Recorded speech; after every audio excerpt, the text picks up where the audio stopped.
આપવાનું કામ તમે અને હું આપણે ખેડૂત કરીએ છીએ, હા કે ના?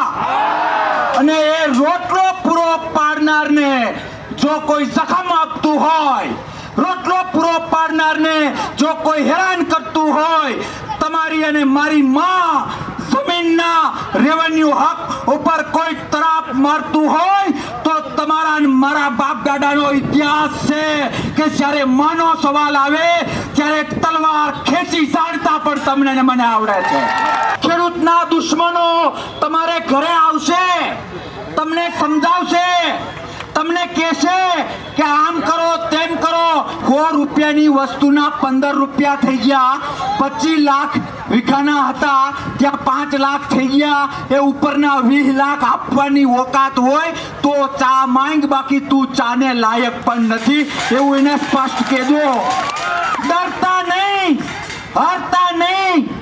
આજની યાત્રા, આજની રેલી એમ કાલે પણ કરવી પડે, 2 મહિના પછી પણ કરવી પડે, 6 મહિના પછી પણ કરવી પડે, તો લડવા માટે તૈયાર છો, હા કે ના?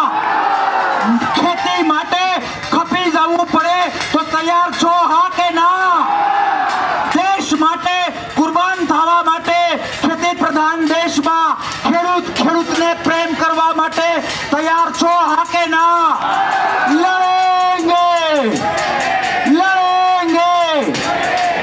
તમારા છેલ્લી વાત કરું, ભાજપને કહું છું કે આ મારા બાપાઓએ, આ મારી માવડીઓએ, આ મારી બહેનોએ, આ મારા ભાઈઓએ, આ મારા દીકરાઓએ ખભે ખભે તમને મત આપ્યા અને આજે તમે અમને રડાવવા માટે નીકળ્યા છો.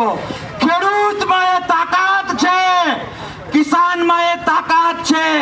તમારી મારી બેન, તમારી મારી માં આપણા બાળકની આંખમાં રેવન્યુ હકને લીધે કોઈ આંસુ કાઢવા માટે નીકળ્યું હોય તો એની આંખો ખેંચી લેવી જોઈએ, હા કે ના? છો તૈયાર, હા કે ના? આવો તાકાતથી લડીએ, ખેતી માટે લડીએ.